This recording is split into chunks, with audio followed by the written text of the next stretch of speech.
Assalamualaikum Buya. Salam. Saya salah satu istri yang tidak mendapat hak saya dari suami. Saya sudah lelah membiayai hidup keluarga, juga biaya pendidikan anak, semua saya yang tanggung.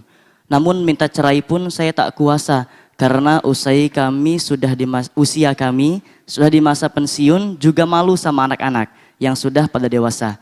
Sekarang saya sudah tak mampu lagi. Apakah saya berdosa Buya? Andai saja ketika muda suami menafkahi dan membahagiakan akan saya urus tuh. Tapi betapa sakitnya saya karena sejak menikah, saya nggak dinafkahi sempurna, layaknya orang berumah tangga. Minta pencerahannya Buya. Syukran. Assalamualaikum warahmatullahi wabarakatuh. Salam. Memang berpikir cerdas itu penting banget. Berpikir cerdas. Memang seorang suami yang mampu beri nafkah, kok nggak beri nafkah, dia dungu banget dia. Anaknya nggak dikasih makan. Manusia atau bukan? Itu ayam, burung, tahu burung? Burung yang katanya paling jahat pun ternyata dia masih pergi mencari makan buat anaknya. Ini modal bapak, pakai kopiah haji lagi. Nggak ngasih nafkah istrinya. Ini model apa model begitu tuh? Kalah sama burung itu. Ayam jago, itu dia. Dia datang anaknya dikasih makan. Itu kalau dapat makanan langsung senang, anaknya dipanggil. Masa kalah sama ayam? Serigala, tahu enggak serigala? Katanya serem, itu dijaga anaknya. Anda dekat sama anaknya, diterkam itu.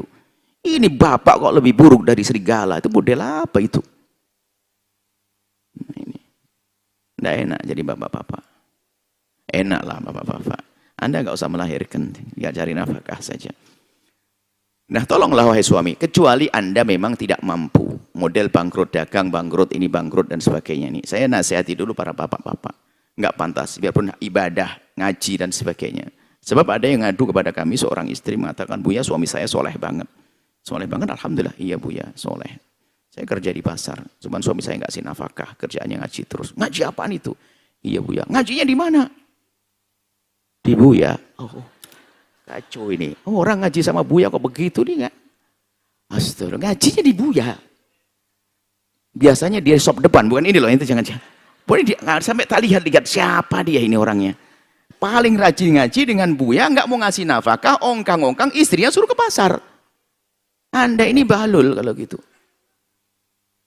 Depan bukan Anda ini. Ini ceritanya ibu-ibu yang ngadu nih. Nggak boleh begitu. Ngasih nafkah jihad itu dapat pahala besar. Jangan ongkang-ongkang. Kecuali di saat suami tidak mampu dan seterusnya, baru nanti istri punya peran. Nah, ini bagi suami. Suami harus begitu. Sisi lain istri yang bertanya, Anda berpikiran cerdas loh ya. Subhanallah.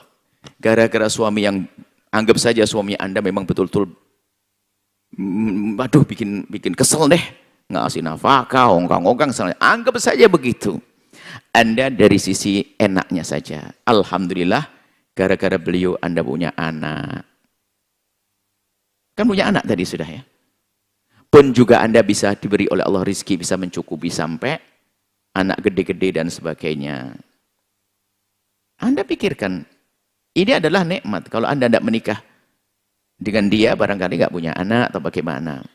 Anda tidak usah menyesali, kan sudah lumayan. Alhamdulillah diberi oleh Allah. Jangan dikatakan anak beban. Anda kasih sayang. Jadi Anda lihat sisi positifnya. Kemudian, selama ini Anda mendapatkan pahala terus kok. Ada pada zaman Nabi seorang wanita bertanya, ya Rasulullah aku punya suami kayak bapak-bapak tadi itu. Suami tidak pernah ngasih nafkah ya Rasulullah. Saya suami tidak beri nafkah. Lalu bagaimana kau makan? Kata Nabi. Ya kalau makan alhamdulillah masih ada sih. Kayak tadi ibu, saya bisa kerja sampai cukuplah atau saya punya kebun kurma. Maka Nabi menjawab dengan pertama fikih keadilan. Kalau ada seorang wanita yang tidak diberi nafkah oleh suami, maka dia boleh minta cerai. Ingat, jika ada seorang istri tidak diberi nafkah oleh suami, maka dia boleh minta cerai dan tidak dosa minta cerai. Maka wanita bebel langsung kelihatan suaminya. Nanti pulang aku minta cerai. Itu pasti bebel. Pasti, wow gitu ya cerai. 15 tahun gak sih nafkah. Ini yang saya tunggu-tunggu. Tidak dosa saya minta cerai. Oh bebel ya. Tunggu dulu dong. Rupanya sahabat Nabi yang bertanya pada Nabi bukan wanita bebel, cerdas. Ya Rasulullah. Masa kok segampang itu hidup? Hanya gara-gara nggak ada nafkah saja kok tiba-tiba harus cerai. Sementara sudah punya anak. Ada pilihan lain ya Rasulullah? Nabi menjawab, ada pilihan lain. Lanjutkan apa yang pernah kau lakukan. Maka engkau akan dapatkan pahala lipat-lipat.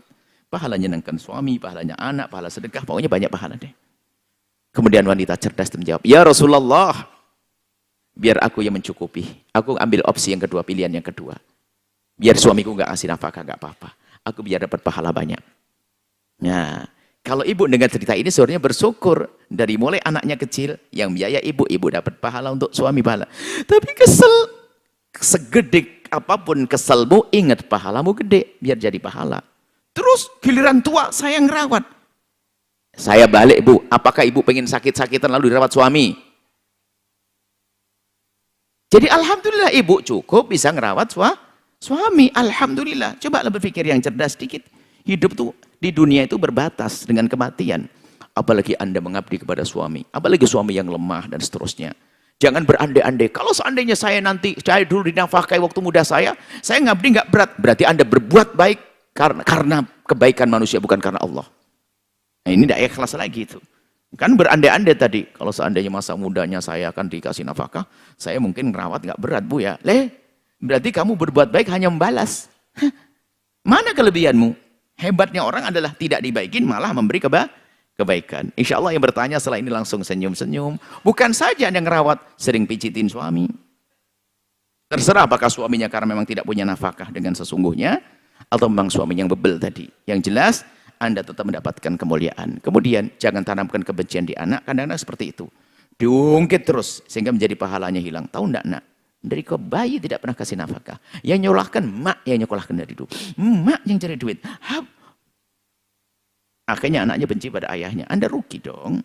Tetap besarkan hati sang anak agar menghormati ayahnya. Dan Anda mendapatkan pahala berlipat ganda. Seperti itu Allah. Wallahu a'lam bishawab. Setelah Anda menyaksikan video ini, jangan lupa berselawat kepada baginda Nabi Muhammad sallallahu alaihi wa alihi wa sahbihi wasallam.